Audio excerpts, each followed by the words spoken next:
All right, it feels like a while since we've been here, but it's only been a week, Mark. But A lot obviously the happens in off a week. season, yeah, a lot happens in a week.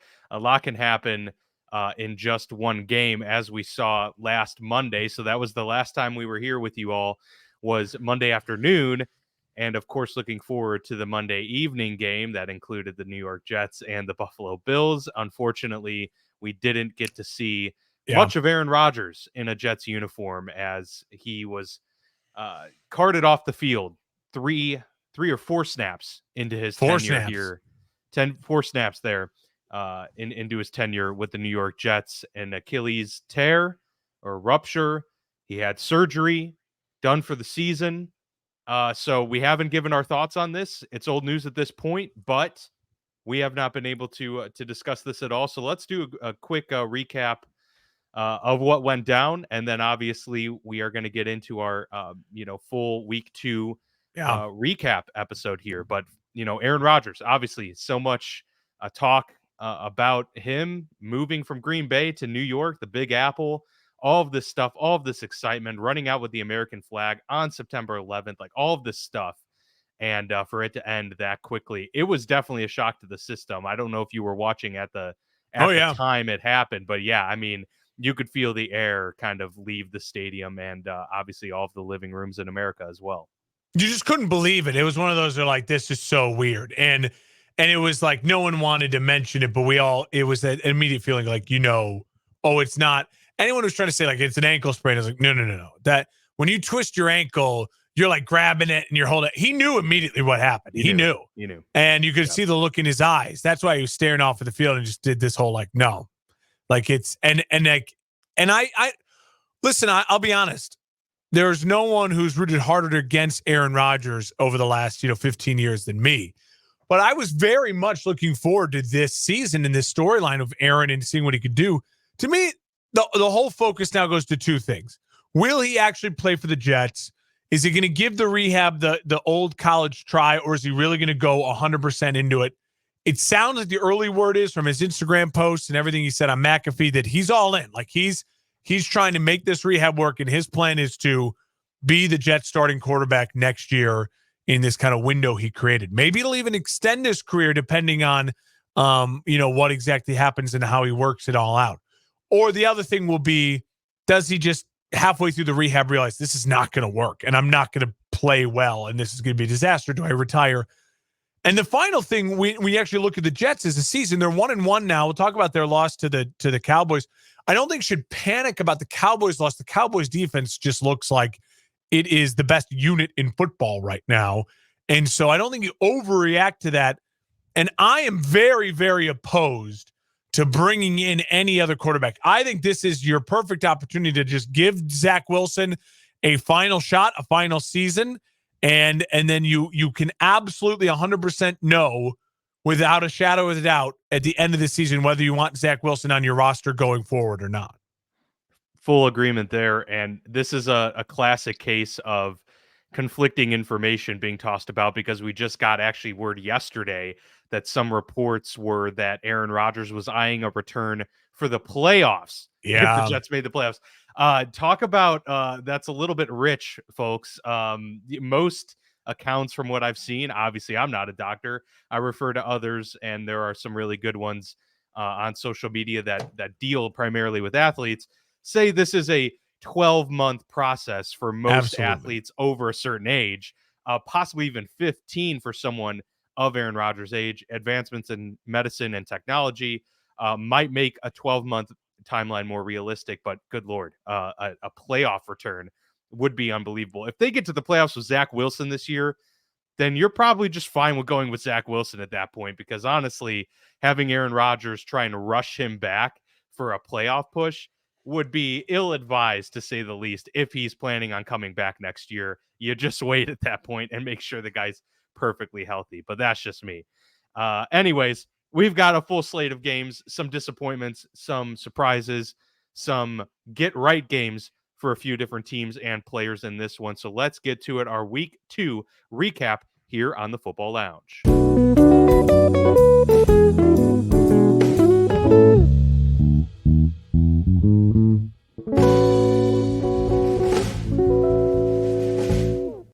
Take your energy level to new heights this football season with Lifted Energy. Try any of Lifted's 9 specialty energy drinks or create your own and conquer fatigue. Visit Lifted this fall at 2430 16th Street, Moline, or check their Facebook page at Lifted Energy to see what festival, market, or fair they are popping up at today. Lifted Energy, get lifted.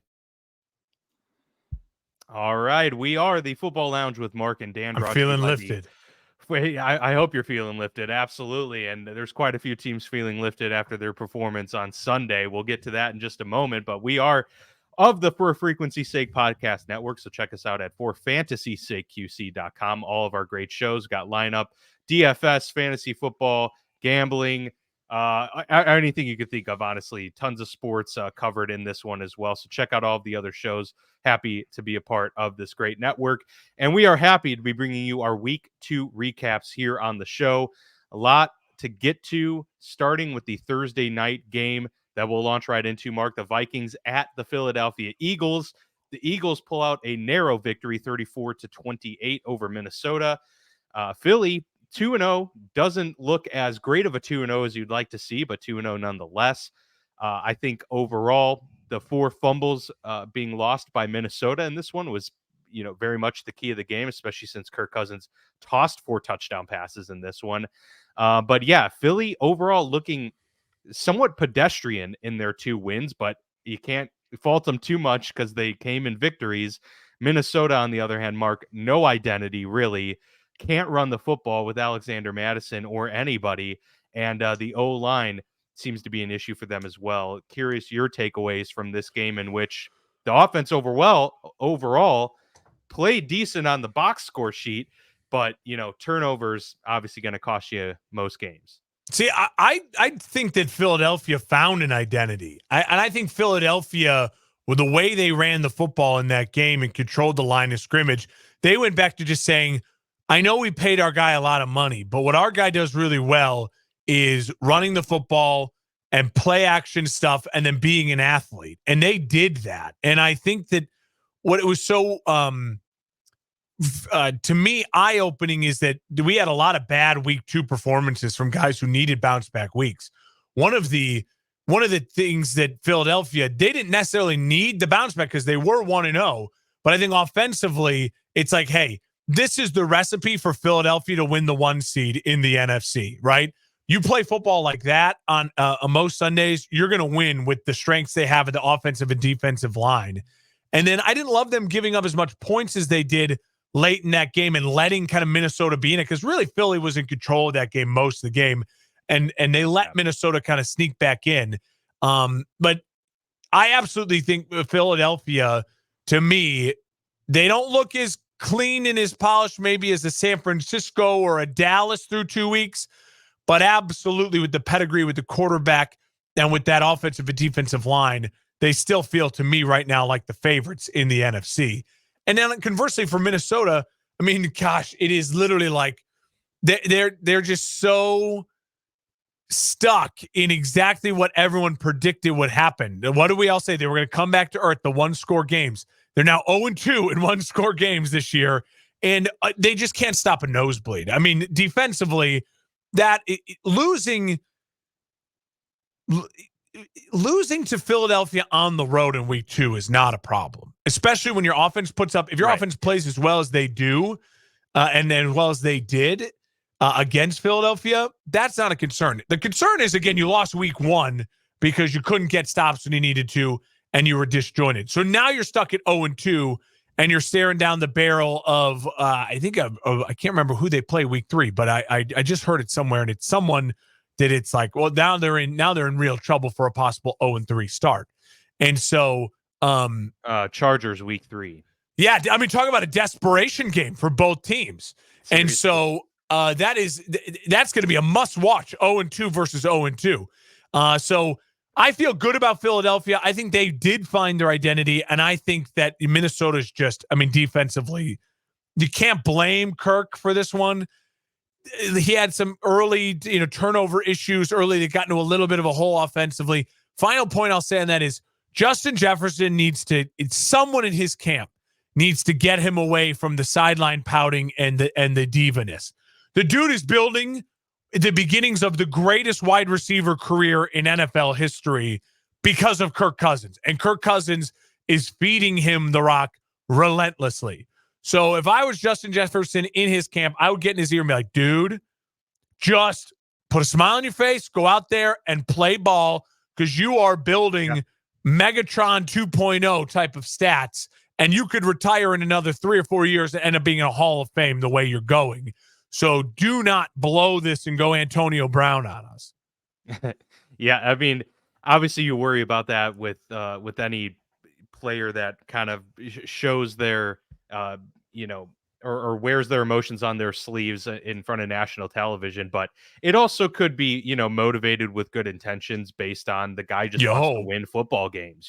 Maybe the guy is just really frustrated. But all of that being said, and I'm just going to keep saying this because this is something that both of us harped on throughout the offseason.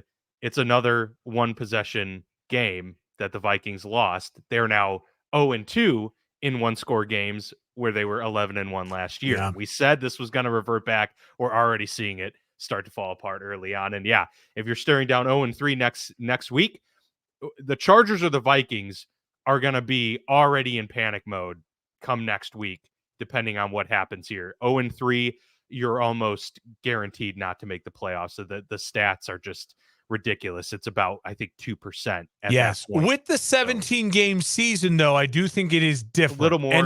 Yeah, that's true. And the NFC is workable. It's more workable for the Vikings or the Bears or things like that to be 0-3 and to climb, as I'll make a case for my Bears later, because I'm in desperation mode there. Gonna need that. But I'm going to need all the good juju as possible.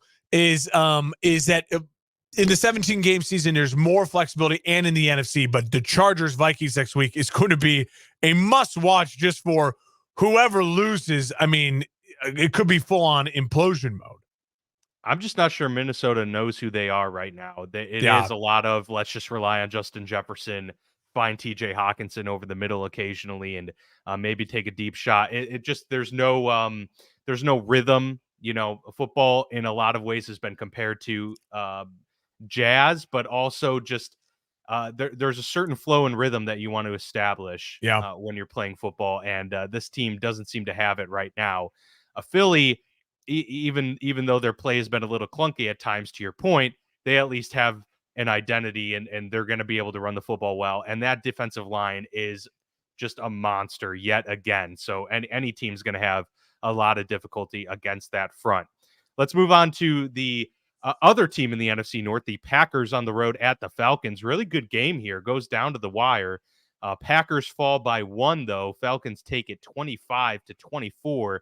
Atlanta rushing for 211 yards, which is probably going to be the case all season long that we're going to be saying. It's identity. No, that is absolutely their identity.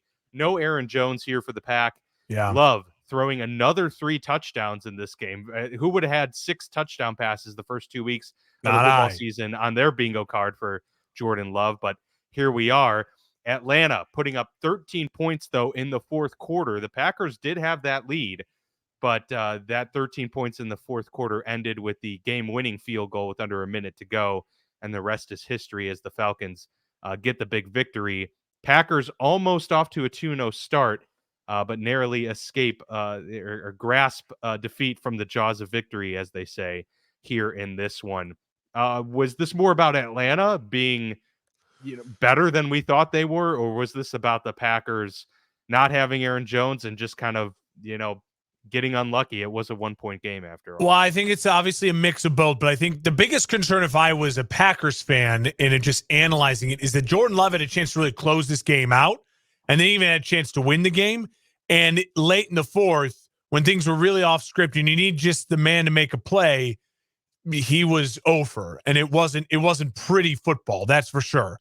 And then as far as and defensively, they couldn't stop Atlanta when you knew what Atlanta was going to do, which is just try to run the football and be physical. Shout out to the Falcons, though, finding a way to start off the year 2-0 with games at home, and really putting yourself in a nice position now to be hanging around early in the season. Next couple weeks for Atlanta, tough games, at Detroit, which you're going to have a motivated Lions team after that loss. And then you have to go international against the Jaguars. So good for Atlanta. I mean, they're surprising me early on in the year. I really thought the Packers were going to come out, and especially once they got that lead, were able to hold on to it, but they couldn't. And I think that says something a little bit about the Packers. I think we learned something about the Packers too with how bad the Bears played again in week 2. Is like the Packers, okay, they're beating up of the Bears is some history, but also we're starting to realize the Bears are just not a well-coached, good football team. So Atlanta may be slightly better than I thought at the beginning of the year, but I don't think Carolina's that good, and I don't think Green Bay is that good. So where do these teams kind of fall? I'm not exactly sure. I just know that if you're an Atlanta fan and you're rooting for Atlanta to make the playoffs, this 2-0 start has been huge because very much so 2 weeks ago, we could have predicted Atlanta, being 0-2, whatever. Sure. And we don't know what to expect out of Ritter and all that. And they've proven that wrong. And then again, Jordan Love not in the fourth quarter, making the play, sealing the victory when he had the opportunity. That would be a little bit of a concern. His first chance to kind of prove that he could do that on the road, couldn't get it done. But you'd like to think, all right, the positive side of it, like you learn from it, you grow, and he's got this whole season for us to judge him and have these learning moments. Yeah, I think that there was obviously opportunities there for him to, elevate and impress.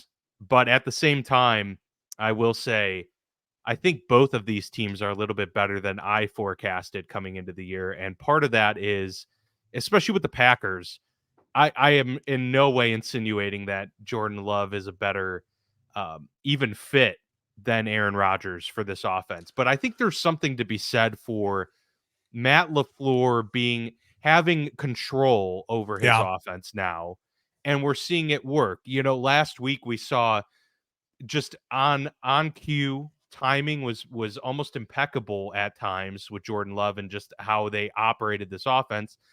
And this past week as well, you're down Aaron Jones. AJ Dillon didn't have a very good game, which surprised me a little bit. But they were able to respond to the fact that they weren't maybe able to control the football as much as they'd like to, and they still were able to operate with some sort of rhythm and a cadence to how they played. And that was something we didn't see much last year with Aaron Rodgers there. And that, part of that is all of the different checks at the line that he does. Sometimes simple is better for a team, and especially for a younger team like Green Bay. Maybe there's something to be said. Maybe this team does have a fighting chance, to still compete for this division and win it. I'm not going to go that far yet. I still think they are kind of where we put them at before the season, but just kind of putting that out there because there is that possibility. And the Falcons, we knew they were going to be a good run team. I just didn't think it was going to translate into enough wins for them. Bijan looked great. But man, Bijan's phenomenal. Algier is fantastic as well. I mean, they really and their O-line is playing extremely well. They could win a lot of games this way, it appears, and it gives Desmond Ritter a longer leash here for him to get, acclimated to the NFL game. The Raiders on the road at the Bills, this was anything but a close game. The Bills coming out motivated for sure. I mentioned a get-right game at the beginning of this episode, and this was certainly one for the Bills and for Josh Allen. 38-10 walloping over Las Vegas here by Buffalo. Josh Allen with 3 touchdowns, no interceptions. They're able to get the run game going. James Cook, 123 yards on the ground in this one. Jimmy G on the other side of the ball, throwing 2 picks for Las Vegas. And Josh Jacobs, 9 carries, -2 yards from Elias Sports. This is the first time since the merger that the previous year's rushing champ was held to negative yards for an entire game. Brutal. So that's a lot of company there over 53 years. Jacobs in rare company, unfortunately, for him. But overall, Raiders coming back to earth after an impressive week 1 win. The Bills coming back to what we thought they would be, at least to some extent, of the high-flying offense. They're putting up 38 points against the Raiders. Your main takeaways from this 28-point victory? Yeah, Josh Allen's the takeaway. I mean, 31 of 37 and 3 touchdowns, no interceptions, protecting the ball through the air. coming on out when all the pressure of the world was on him. Everyone was talking about him all week long. You have the Nick Wrights of the world going off and people just dumping on Josh Allen.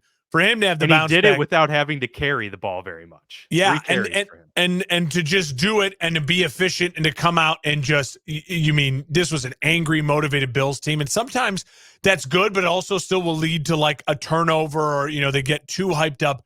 No, they were in complete control, and it was a little nerve wracking, like when the Raiders went up 7-0, and it's like, oh, like this could get bad, like you get ugly in Buffalo, and then Josh Allen steadied the ship, so he's the story there.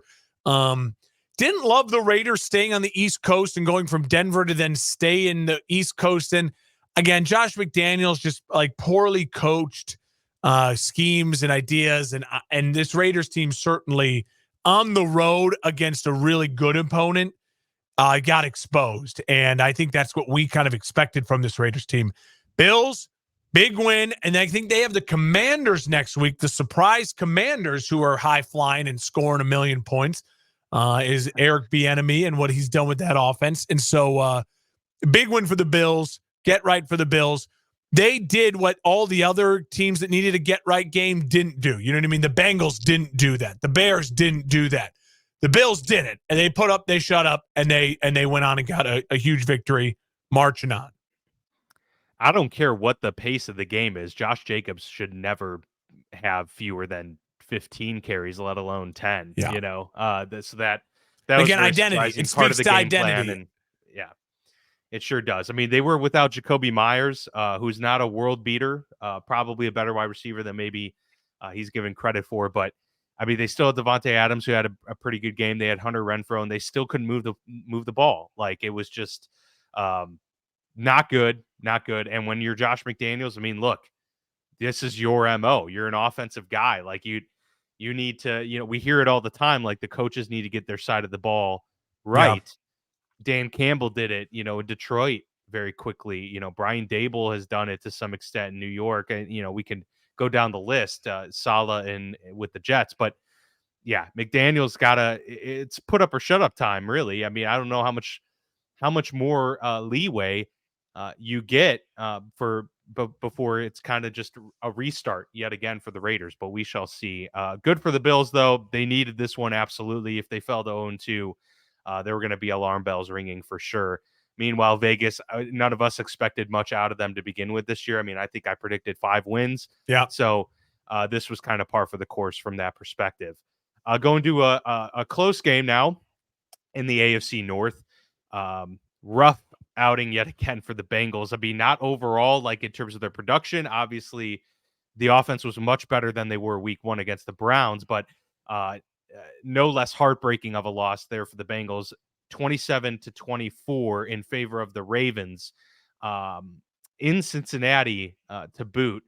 Lamar Jackson, very efficient in this game, Mark. 2 touchdowns, no picks. He had 54 yards on the ground. Burrow, though, throwing a crucial red zone interception in this game. And then to add insult to injury, re-aggravated that calf in the fourth quarter and comes off limping a little bit. So tough one. We're not sure how severe it is. It doesn't look like it's going to be anything long-term, but definitely not good news to have an injury early on and then to re-aggravate it this early into the season. And, for the Bengals, there are now question marks about what they're able to do. I mean, they haven't been able to run the football at all these past 2 weeks, and the passing offense has kind of come in waves. Certainly it was this past week. Meanwhile, the Ravens are starting to already gain steam. They're 2-0 on the season. Baltimore's looking like they're in charge now of this division early on, where the Bengals now are going to have to be fighting back, much like they did last year when they were down 0-2 to start the season. Yeah, the killer for the Bengals is 0-2. You lose at home, and you're 0-2 in division. I mean, that's really killer to start the year as well. So now you have to look at the rest of your schedule and say to yourself, how do we make sure we go 2-0 against Pittsburgh, which isn't going to be the easiest thing in the world? And how do we make sure we don't lose again to the Ravens and the Browns? So a really tough start of the season for the Bengals. I'm not panicking on the Bengals yet. The injury, I'll wait and see if Joe's actually going to miss time or not. But they started slow the last 3 years, and they have in the last 2 years after starting slow, they picked it up. One of the years they went to a Super Bowl. Last year they were in an AFC Championship game, and so I'm going to give Joe Burrow the benefit of that doubt. But now you're 0-2, 0-2 in division, so third year in a row starting slow, and the money is obviously a factor because the fans now expect something different. I don't think Joe Burrow has any necessarily reason to worry, but we talk so much about teams that have a window. And when you feel like you have a window and it's open, a throwaway year could be just absolutely detrimental and devastating, especially in the NFL. That's why when you look at like the Ravens last year, we talked about it. They feel like they're still like in this window, and then Lamar just not playing and blah, blah. Like it's a throwaway year. And it's like, that's what was made the end of the year so frustrating for Ravens fans last year. So unless he's really injured and it's, you got to miss, months of the season, then you can write that off. But just having not a good enough year when your window's open, that's a real concern. That's what the Bills faced after week 1. They righted that wrong. It's what the Bengals faced after week 1. They haven't righted the wrong yet. No panic yet, but it's they got to get going here quickly. In the AFC, falling 0-3, 0-4 is brutal. Yeah, it's hard to make any declarative statements about this game because it was a 3-point loss to a very talented divisional opponent. And the Ravens look good. And the Ravens do look good with that Todd Monken offense and just a little bit more buttoned up than we've seen it in the past. So, yeah, I mean, the Bengals should be somewhat encouraged by a better performance than they put out week 1. And, if there's any, light at the end of the tunnel, they have the Rams, the Titans, and the Cardinals on deck here the next 3 games. Yeah. All 3 winnable games. They could find themselves back at 3-2 after 5 weeks. And right back in the flow of things, not to mention getting some momentum going into the middle of the season. So no panic button just yet for the Bengals. Meanwhile, the Ravens just got to keep coasting right now because they're looking pretty good. Lamar, efficient football. It looks like he's comfortable in the offense. It looks like he's just loving having the weapons right now. And I know it sucks that they have the injuries, but if any team is capable of dealing with the injuries, it's the Ravens. They've been dealing with the injuries for like 5 years straight now. So I think I may have overreacted to Baltimore being injured and like leaning heavy and going with Cincinnati last week, knowing that, listen, Baltimore is just next man up right now. And I heard a stat somewhere that John Harbaugh, when he's an underdog, is something like ridiculous against the spread. Like when the Ravens will lose as favorites, but when they're underdogs, Harbaugh is a great motivator. Yeah, he's a great head coach, and they always have a deep running back room, which helps, all of these years with the J.K. Dobbins injuries and other injuries at that position. So, Gus Edwards stepped up, Justice Hill, and Lamar obviously can do his thing with his legs as well. The Seahawks go on the road at Detroit. Surprising. And get a win, 37-31 over the Lions. A very good game, high scoring, obviously, there. With 68 total points in this one. Geno Smith, 32 of 41 for 328 yards, 2 touchdowns. Very efficient, quality outing for him after looking somewhat sluggish in week 1. Yeah. Jared Goff on the other side puts up 323 yards, 3 touchdowns, but he did throw a pick 6, and it happened with 8 minutes to go in the 4th. That made it a 10-point game. That was really the swing in the game that kind of put this one in the Seahawks' favor. They were able to put up 6 more points after that, but it did feel a little bit more out of reach at that point. And then, unfortunately for the Lions, David Montgomery gets hurt in this game. Told reporters it will be a couple weeks before he's healthy again. It was an injury to his quad, so hoping that he comes back. But looks like the Lions will have to lean on Jahmyr Gibbs, their first-round pick, a little bit more in the coming weeks. But all in all, quality performance from both offenses. It was just that one mistake, and sometimes that's all it takes to turn a game in one's favor. But neither defense very impressive in this one either, which is probably going to be the concern for both of these clubs, Mark. Absolutely. Defensive concerns for both teams, just giving up points. I will say for the Lions, one of the things that frustrates me is that I love Dan Campbell aggressive, going for it on fourth down early in the game, like multiple times. And if you don't get it, you don't get it. But that's like, all right, be aggressive. And then late in the game, he doesn't go for it and settles for the field goal. Like, where's the consistency? Like, either kick the field goal every time and live with that, but you're gonna live and die by your philosophy. But sometimes I just think then it's like, I'm sure he would argue, well, flow of the game, momentum. At that point in time, we want to keep ourselves alive. But you're at home, you're going for it on fourth down. The strength of your team is both your offensive and defensive lines, like that line play. And so, to me, that's an early season question for the Lions. But overall, I will say, even though I picked the Lions to win this game, and I thought the Lions would win this game, and I do think the Lions overall let the game go, as opposed to the Seahawks necessarily winning the game. Huge win for Seattle to get some momentum back. Tough loss for Detroit, not panicking for Detroit yet. But the NFC North overall right now, really glad that Detroit lost this game, because if you're a Vikings fan and a Bears fan right now, you're 0-2. And both teams are staring down the barrel of 0-3, with the Chiefs and the Chargers coming and playing for both those teams next week. But even at 0-3, this division doesn't feel like it could be out of reach at all still, just from the way the early play has gone with both the Packers and the Lions as well. So that, to me, is the overall look and feel leaving this game. Lions, I still feel like the best team in the division. Man, they probably should have found a way to win that game. They should have won that game. And they may be kicking themselves down the road for letting that one get away.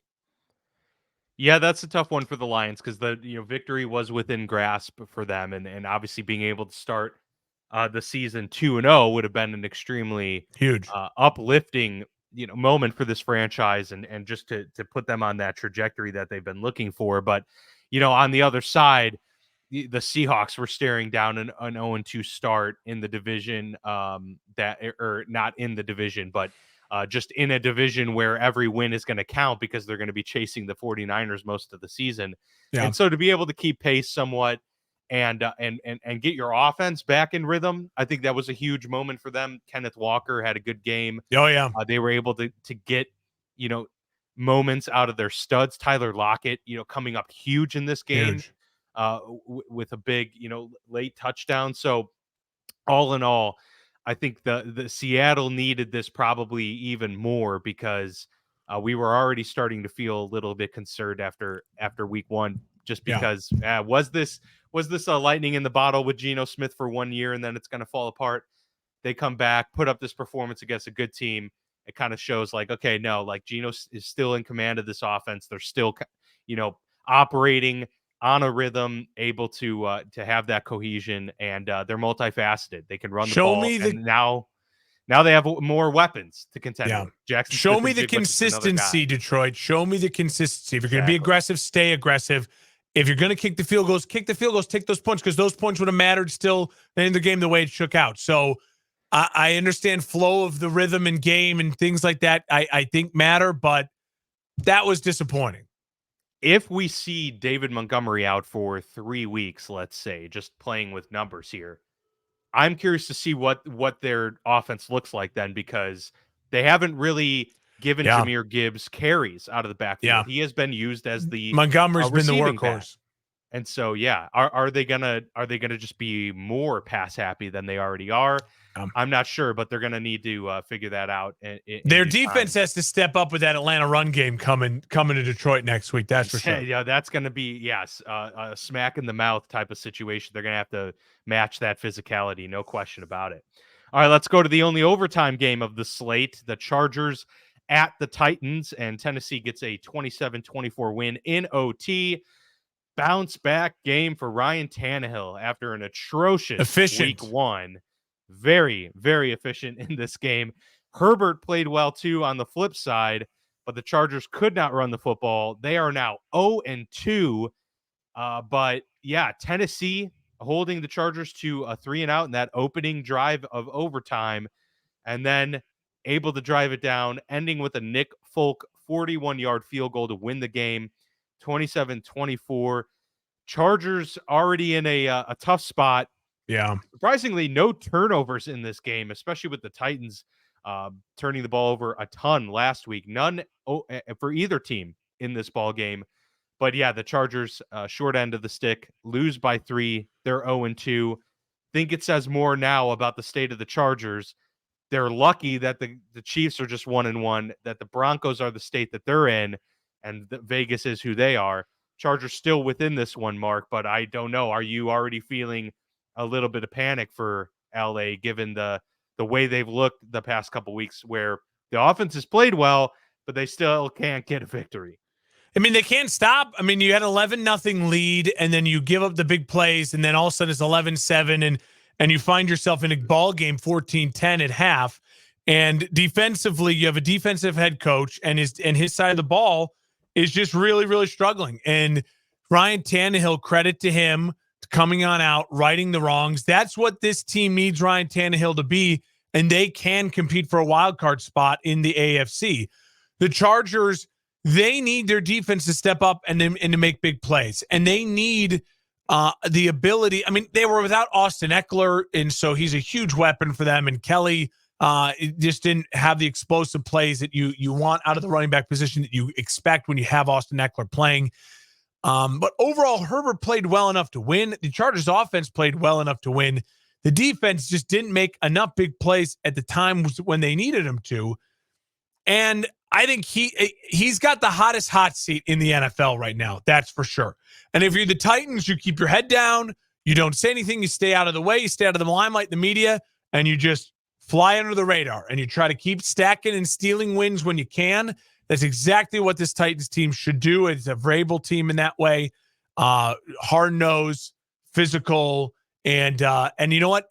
If they just got to chip away, and methodically move the ball down the field and then hit those occasional big plays, then that'll work for them. That'll work for them in that division, especially. Chargers are a mess. I mean, 0-2 right now. We've already talked about that game against the Vikings next week is massive. It's a can't lose for the Chargers, and it's a must win for the Vikings. Chargers can't lose. Well, you can't be 0-3, and the Vikings have got to get a win. I believe that game's in Minnesota too. So Chargers, really, really, really brutal start to the season, especially because they're both winnable games. It's not even like you look at like the Bengals who just got like blown out by the Browns. Like, all right, well, we weren't ready to play. We weren't ready to compete.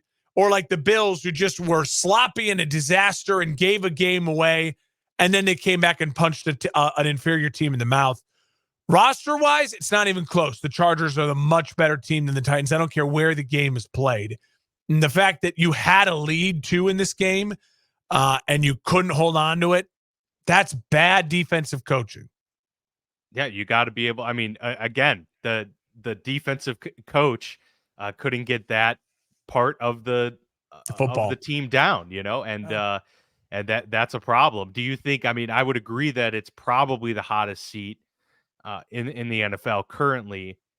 Are you considering Kellen Moore then? If that's the case, if he gets fired, is it an easy promotion from your? Well, from your I mean, eyes I didn't love a lot of the Chargers play calling in the second half, and you had a couple quick 3-and-outs, and so they at least, I will say this: they have a head coach in waiting to try. If it gets bad, if they go to 0-3, if they fall to maybe then 2-6 or something like that, and they just can't keep going, and the offense is still putting up enough points, then you might just say, yeah, we need to just try to see if Kellen Moore is the coach in waiting and give him the interim tag for the rest of the year. Maybe that, swings the momentum and we slight differences in decision-making and calls. Who knows? But right now, it's not. They are the team right now with the coach who's on the hottest seat. It is absolutely... Yeah. It's not hot take to say that. It's just the way the NFL is working. And the part of it is because offensively and their young quarterback is playing good enough to win these games. He's not turning the ball over. He is playing efficient football. And you have other quarterbacks who are not doing that, and they still at least have 1 or 2 wins in the win column, and the Chargers don't. Yeah, another team that doesn't have a win in the win column, not to add, put salt in the wound, but that takes us to the Bears. I'm dead. The Buccaneers. I'm dead. Tampa wins 27-17. Rough outing all Dead. around for Chicago. Fields continues to struggle. 1 touchdown, 2 picks, including that crushing fourth quarter pick 6 that went about 5 yards because it was in their own end zone, essentially. And then Bucks rushed for 120 yards, Bears for 67. DJ Moore, Mike Evans were the highlights really of the day. Mike Evans going for over 100. Mike Evans for push off 170 of the day. And yes, for sure, we could talk about that. But nonetheless, at the end of the day, Tampa is now 2-0. Surprisingly, at least surprisingly for us. Bears, on the other hand, 0-2. Mark, I will give you the floor. So, as far as the game goes, I think overall my impressions were just, listen, again, really, really poor offensive play calling at times. Really, really poor offensive execution of those bad play calls. You can still see it from last year, this year. There is an abundance more talent on the field. The problem is where they really needed improvement, and they did go out and with Tevin Jenkins and then Nate Davis. You didn't have Nate Davis. You don't have Tevin Jenkins. So you're still missing your 2 starting guards. And against that Tampa front, that was not great. Justin Fields, to me, I'll get to him in a bit. I want to talk about the fact that the Bears have a defensive head coach, and they spent a lot of money on upgrading their defense in the offseason. That was the focus. And we knew it needed to be because their defense was historically bad last year. We thought, all right, get Eberflus his guys. We like his messaging. He seems like he's an adult in the room who makes good decisions. And so this should turn around. Well, the Bears are now the first team in NFL history to lose 12 straight games, giving up 25 or more points in every single one. Defensive head coach with his upgraded defense. The Chicago Bears defense on 3rd and 4th down, pass defense on 3rd and 4th down and through two games. They've given up 20 of 23. So it's 87% completion percentage for 282 yards and 3 touchdowns. On the crucial 3rd and 4th downs, you're giving up 87% completions, 282 yards, 3 touchdowns, 8 15-yard receptions allowed. So chunk plays on 3rd and 4th down. You are also only giving up 157.3 passer rating allowed on 3rd down. And so defensively with your defensive head coach, this is horrible defensive play. And he was the play caller because your defensive coordinator didn't travel with the team because of personal reasons. And so you have your defensive head coach calling your defense on the road against Baker Mayfield and a Bucs offensive line that is no longer their strength. It is not a strength. It's a solid offensive line, but it's not the Eagles' offensive line. And Baker Mayfield picked you apart. He absolutely picked you apart. And then on the offensive side of the ball, it looks again like an offensive play design and play scheme that is way too reliant on your quarterback being in shotgun and reading when that's not what he does well. What our quarterback does well is make plays when things breaks down, throws a really good deep ball, and is an athletic freak who you should use more in play action. Let me give you this one too, Dan. I watched shout out of a Twitter account. I'm bearing down on Twitter. They put together, it's about a 4-minute video of every single one of Justin Fields' dropbacks in the game versus Tampa. Only 2 plays of his dropbacks started under center. So there's no I formation. There's no under center, fake handoff, roll out, play action. None of that. None of that. Everything is and the I formation for the rollout, one of those 2 was when he ran it in from the goal line. So when you're talking about in the middle of the field, the looks you're giving them is single back sets and shotgun. That's it. You're going shotgun with no back or a single back set, a running back to the right or the left of Justin Fields. That is predictable, bad play calling, play design for a quarterback who's not built to succeed in the NFL level with that offense. If you go back and look at Justin Fields' highlights from college, yeah, you're in the shotgun the whole time. That's college football. It's a completely different game. And when you are when you have an offensive line that is struggling because you're missing two of your starters, help them out by getting into I formations, multiple tight ends, running heavy sets, and showing different looks. You don't have to run the ball off of all of that, but give me different looks. Let my quarterback start under center, have the ability to audible something and roll out or move or change something else. Obviously, the play at the goal line was terrible, the interception. Justin, what killed me today was Justin Fields said in the press conference afterwards, obviously we called the play 2 times in a row, and Seven made a great play. Today on the air, Matt Eberflus on ESPN 1000 Chicago on, I believe, Cap's show, he said, I saw the quote on Twitter, well, our quarterback does have the option to audible out of those plays. So now we got the quarterback throwing the coach under the bus, and then the head coach throwing the quarterback under the bus.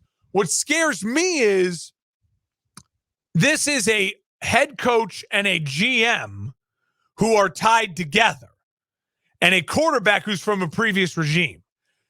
The problem is, at this moment, I actually believe in the general manager. I think the general manager has made really solid moves in building this roster.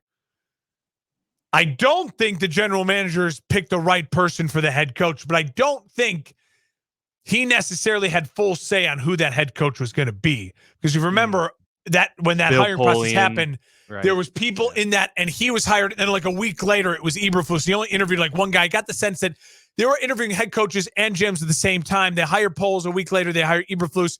Seemed as though they were kind of like, make this work. You like him, right? And the problem is, when the Bears and Mitch Trubisky, when it started falling apart with Matt Nagy, that final year of them together, what did they do? They moved on from Trubisky. They kept the coach, and then they got the new quarterback and the new Andy Dalton, Justin Fields rookie year, and they saw, all right, is it the coach or is it the quarterback? And then we learned that the coach also stunk, and it was the quarterback and the coach. Well, now we're in that same situation again. We're like, wait a minute, is this just really bad coaching? And we have the right guy, the physical freak athlete who's shown the potential? Or is it, wait a minute, these schemes are solid and they're good, but this guy's not executing them? My gut tells me, as from being a Bears fan my whole life and watching, I'm leaning towards more Justin Fields' side versus the coaching side. Luke Getsy's play calling. That 4-minute video, again, no plays under center. Really predictable stuff. You had Levante David, the linebacker from Tampa, in a viral tweet this morning, also saying, "Oh, we knew it was coming." Like they were in the same formation for the interception return for a touchdown in the end zone. He's like, "Yeah, we knew it was coming. They were in the same formation." So I'm going to trust that. And again, Luke Getsy's offense at the beginning of the year last year was shit. It was terrible.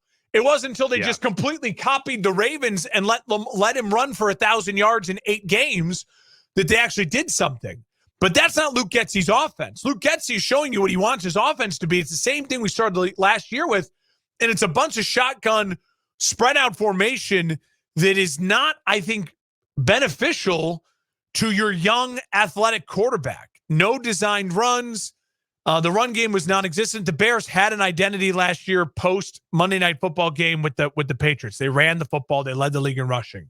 They're nowhere near that right now. And you let David Montgomery go because you thought you had scheme guys who were better fits, and your scheme right now is absolutely failing, and your defensive head coach is giving up 25 points a game, and you've lost 12 straight games. So it's bad news all around for the Bears. I think, to put a button on it, shout out to Tampa. They're better coached than I thought they'd be at this time of the year, and Baker is playing really solid football through 2 games. So credit where that's due.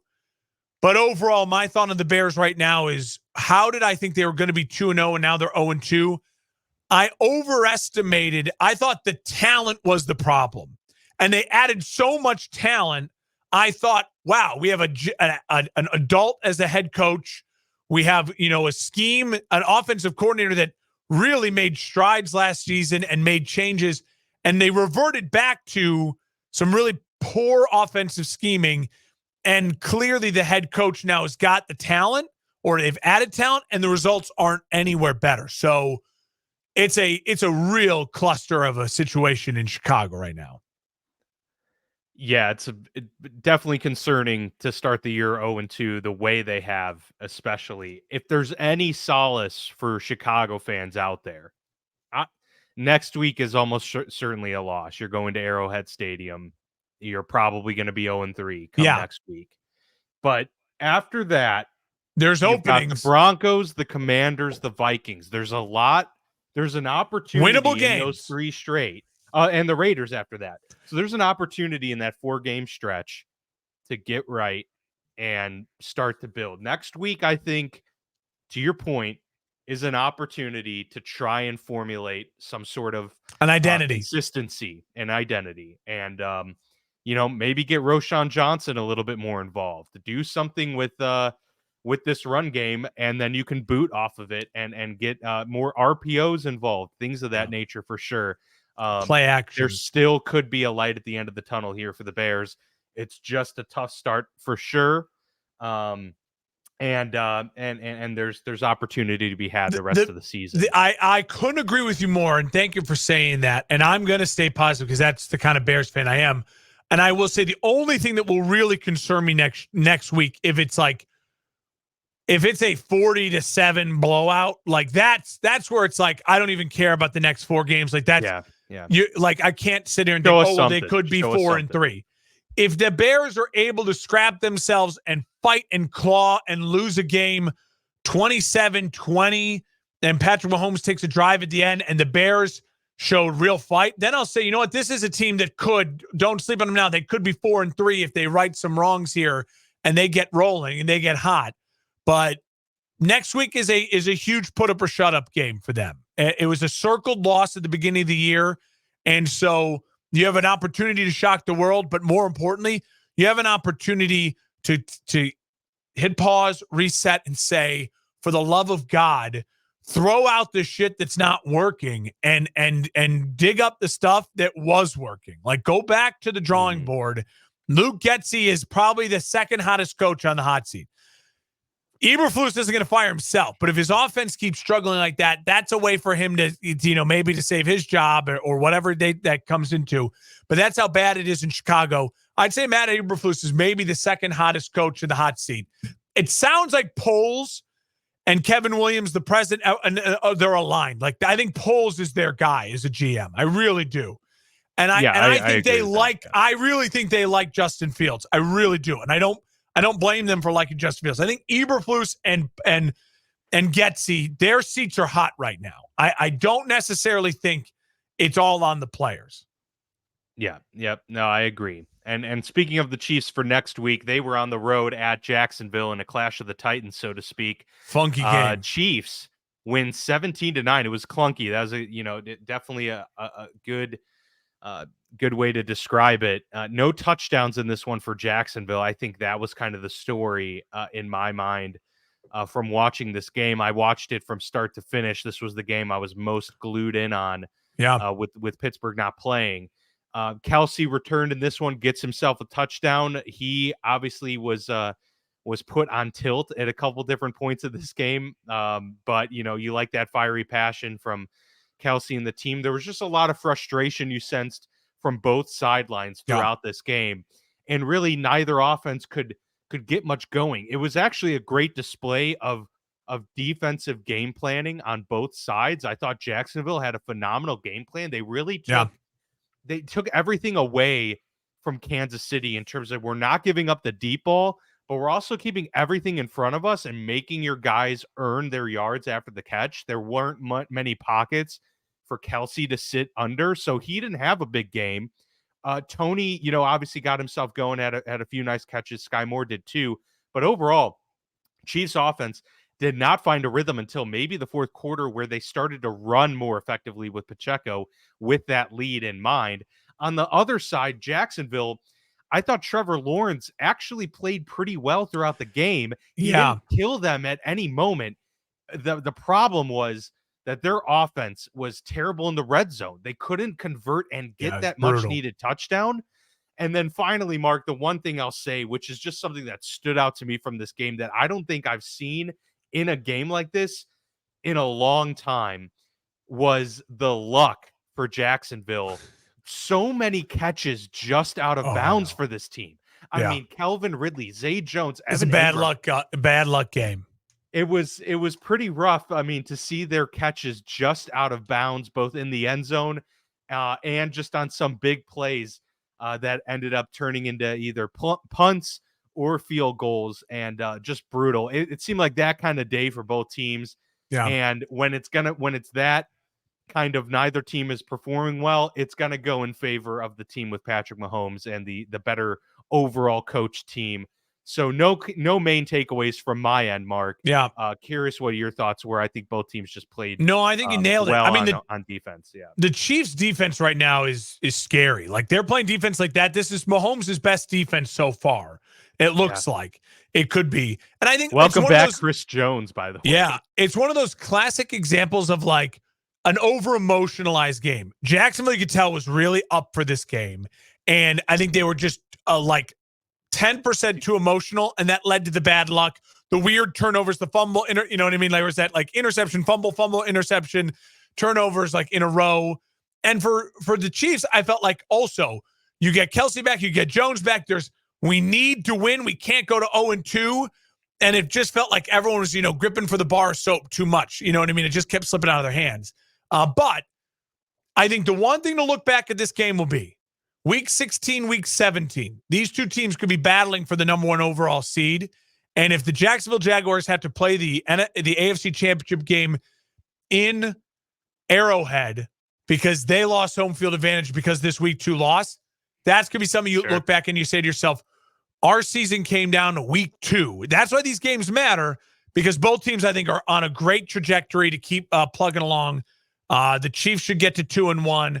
The Jags have a schedule that, as we've gone over a million times, is so workable for them, and they'll be fine. Both teams will be fine.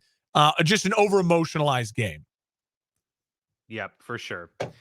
Colts go on the road, another divisional game here between the two AFC South opponents. The Colts put a hurt on the Texans 31-20. It was much more in favor of the Gardner Colts. Maybe even that score indicates. Yeah, Anthony Richardson, the rookie, with 2 rushing touchdowns, looked really good early on.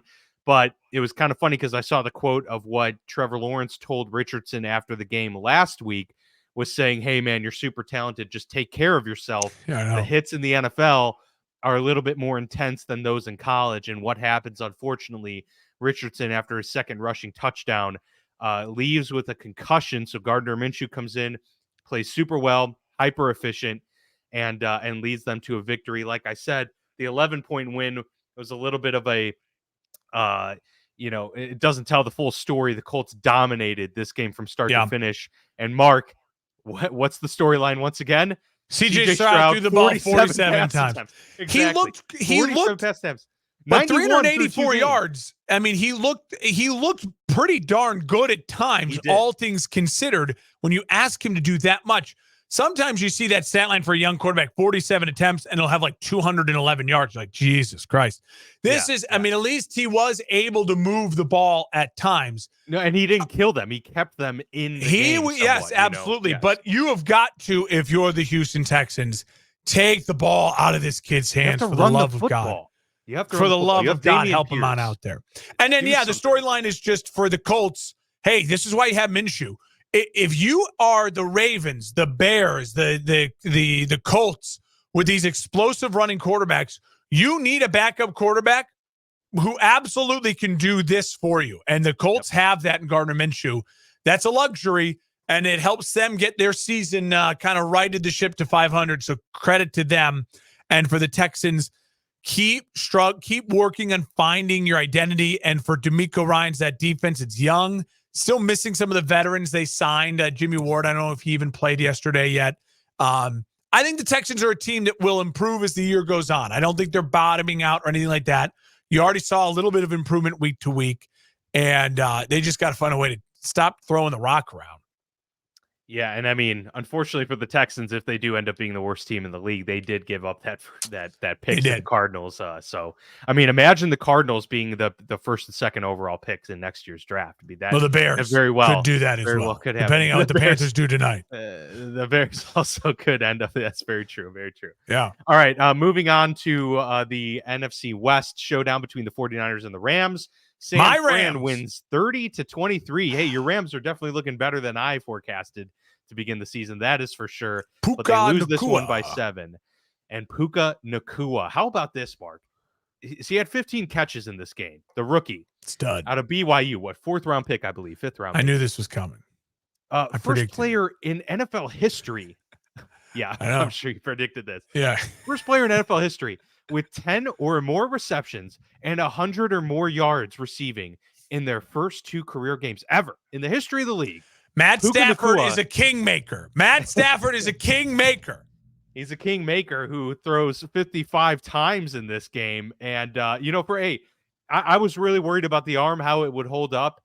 And I'm not going to give up on that take just yet. We'll see how this plays out come mid-season. But he threw 55 times and looked all right in terms of the zip on the ball and everything. Yeah. Unfortunately, he threw 2 interceptions in this game.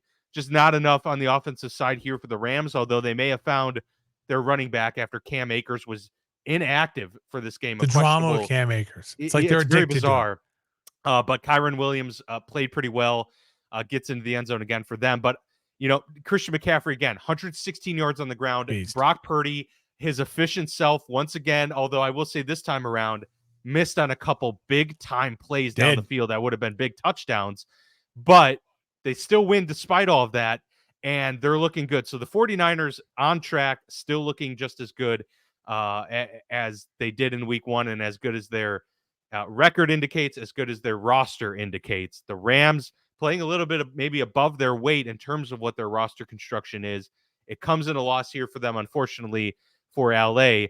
But overall, an interesting showdown with that was the first ever matchup between a number 1 overall pick and the Mr. last overall pick ever between Matt Stafford there and Brock Purdy. But yeah, 7-point win for the 49ers. They go to 2-0 now on the season.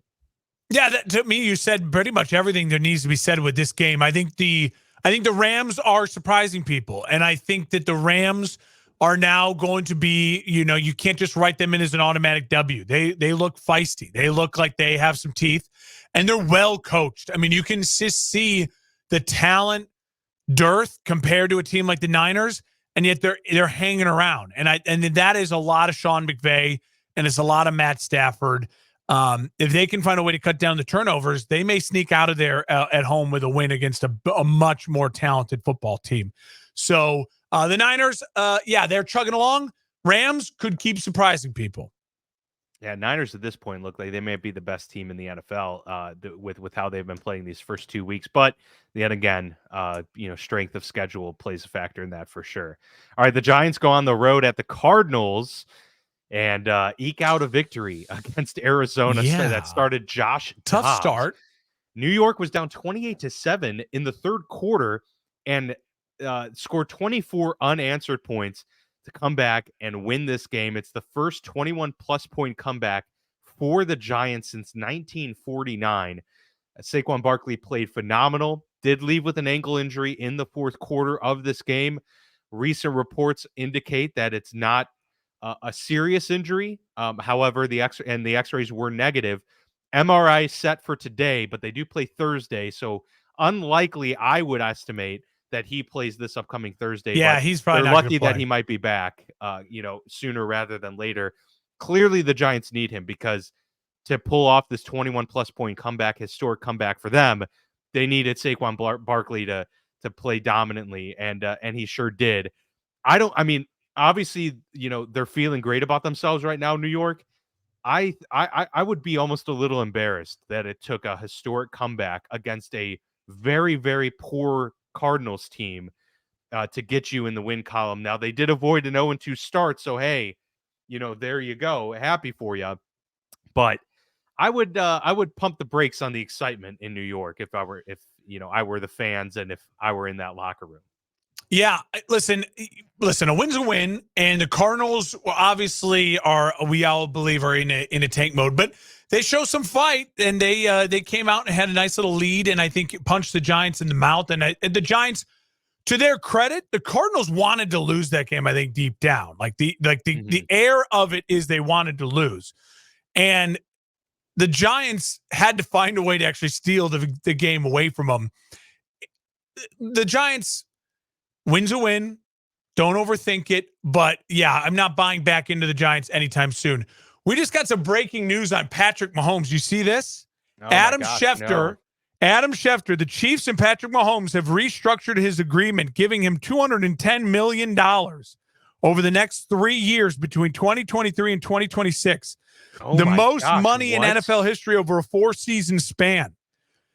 So he's getting 55 he's getting a little more than Joe Burrow now over the next 4 years. Yep. Also, the Chiefs and Mahomes plan to revisit the agreement after the 2026 season. Interesting. Wow. All right. Well, there you go. I mean, I don't know why exactly they're doing that. I guess the question might have come into play that, with all of these recent deals coming down, Mahomes wanted a little bit more weighted up front, perhaps. Like, pay me more over the next 4 years, and then I'll take big discounts at the end. Yeah. I mean, that very well could be the case, right? You could say, this is the prime years. I want the big money now. Crazy. And see where things fall. Just dropped him, Adam After Schefter. that. But yeah, very interesting news. Glad you caught that for sure. So Mahomes getting we'll getting have some to spend more restructuring time done this there. week. We'll probably have to do another episode this week, recap Monday Night Football, and then we can maybe check in on that too. And we'll do a shorter episode on that. Yeah, good call. Yeah, we got 2 Monday night games coming up too. All right, finally, we'll get to these last 3 games here. The Jets fall to the Cowboys 30-10. No life there for New York at all. Yeah, it's a lot of people were saying, like, well, the Jets defense, where did they show up? As soon as your quarterback and your offense just can't score anymore, like, even though that Jets defense is maybe one of the top 5 most talented defenses in the NFL, probably is, you're human, right? Like, the energy's gone. It's dead. And let's be honest, Dallas's defense, Dan, I'll toss you, like, they may be the best unit in all football right now. Oh, yeah. They have been playing lights out at every phase and every level of that defense. They forced 4 turnovers, including a fumble recovery, by Micah Parsons there. And, he's obviously a game wrecker, looked like the best player in the league, let alone best defensive player in the league in this game. Dak was super efficient. But, yeah, I mean, the Dallas defense was really the name of the game in this one, holding Zach Wilson to under 50% completion percentage. And I don't care what quarterback you are in this league, if you can do that and hold an opposing quarterback to that poor of a performance, you're going to win most games. I mean, to me, it's something we've talked about last week when we had frustration with the way that some of these players have been utilized.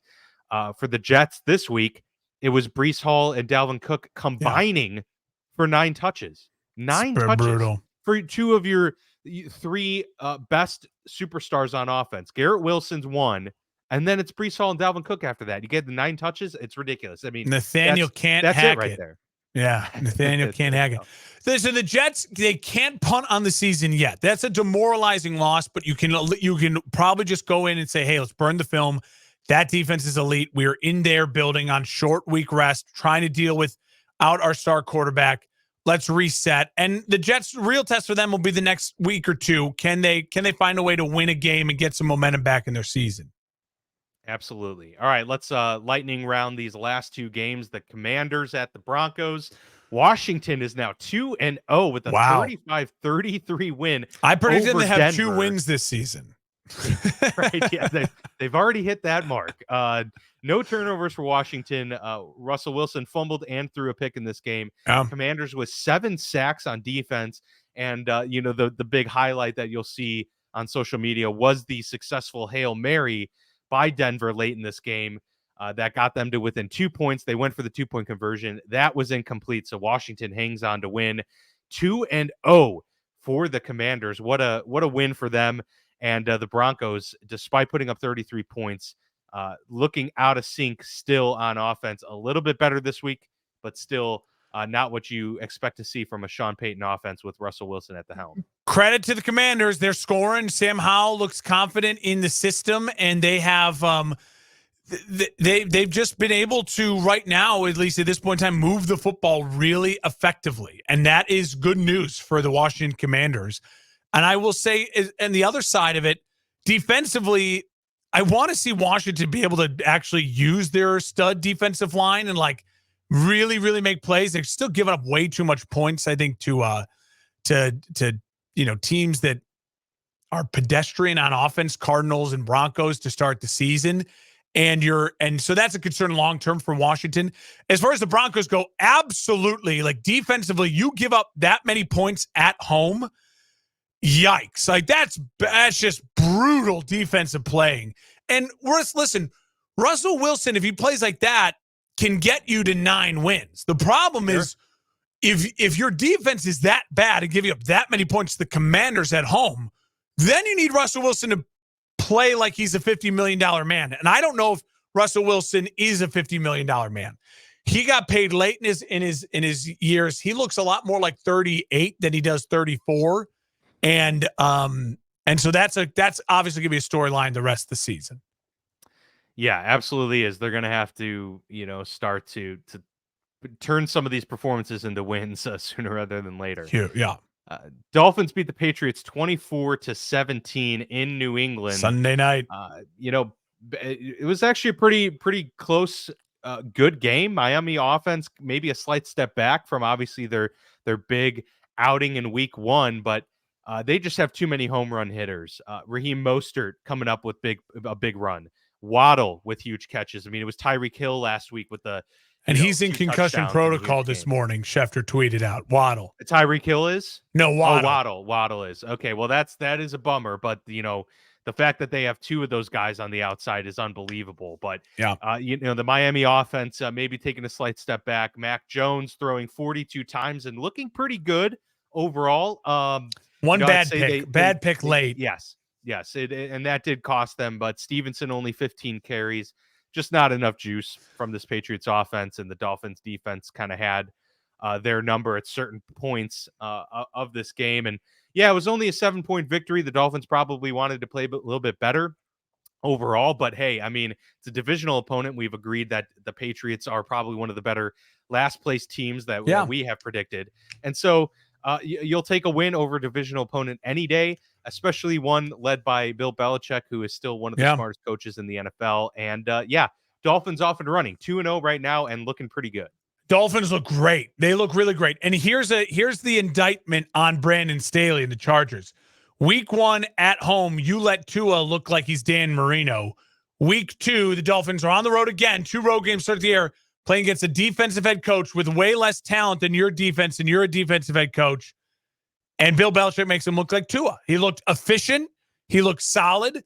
And they let the playmakers make the plays. And that's exactly what Tua needs to stick to doing to be absolutely in the play for winning this division and being a real threat in the AFC. I think the Dolphins right now, much better than I thought they would look like at this point in time of the season. Credit to them.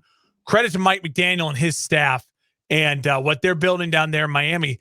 Problem is, it's still September football. So I'm going to hold off on Miami and being too excited about them till I get to November and December football. Yeah, Miami atop the AFC East currently at 2-0. The Patriots fall to 0-2 on the season. All right, Mark, real quick, we got 2 Monday night matchups coming up tonight. Oh, yeah. Saints at the Panthers. Saints favored by 3, and the Browns at the Steelers. Cleveland favored by 2. Who you got in these matchups? I like the Saints. I think the Saints win and cover. I just don't trust Panthers right now. There's not a lot of tape out there right now. Some idiots on Twitter are saying, I bet the Bears are feel dumb like they didn't pick Bryce Young. And it's like, no. I'm fine. The Bears didn't pick Bryce Young, and we got the Panthers' first overall pick. Anthony Richardson looks like a player, but overall, if we're going to give up on Justin Fields already, I'm looking towards the Drake Mays and the Caleb Williams, and that's way more exciting than the Bryce Youngs, right? The other point on that is for the Steelers game, I think the Steelers keep it really close. I think they're going to come out with a ton of fight. They always play the Browns really well. I'm going to take the Browns, though. I think Okay. right now, I just think going off of what I've seen so far, the Browns, I mean, what they did to the Bengals offensive line last week, I mean, I'm worried about Kenny. Yeah, I mean, I'm worried too. And obviously, it's only one game, but they did not look good. The Steelers didn't last week at all. I do agree. The Saints win this one in Carolina. I'll You got take to them. take the They'll go to Steelers. 2-0, 2-0. And then I'm going to take the Steelers in Yeah. this game. A get-right game back home at Heinz Field. They do not lose You mean at Heinz Acrisure? Field on Monday night, Acrisure? like at all. At Acrisure, excuse me. Sorry. True fan. Mike Tomlin doesn't lose on Monday night very often, and yeah, it's just, I mean, they're usually good I at hope you're bouncing right. back. You know, kind of like what you were talking about with Harbaugh when they were underdogs, and Mike Tomlin's a similar motivator like that. No Deontay Johnson, no Cam Hayward. That's going to hurt for sure. But I think they have the Browns number, and as long as they can keep Nick Chubb to under 80 yards or something like that, I think we got a good shot at winning this game. So Najee Harris needs to have a big night. Najee needs a big night. They need to establish the run, and they need to hit some deep shots to George Pickens. Trust the guy. Let him make a couple plays, get him going for sure. So that will do it for us on the Football Lounge here. We've got some more exciting matchups tonight, of course, Thursday night, and then next week as well. We may come at you with another episode this week too, so stay tuned for that. But for now, that will do it for us here. For Mark, I'm Dan. We'll see you next week.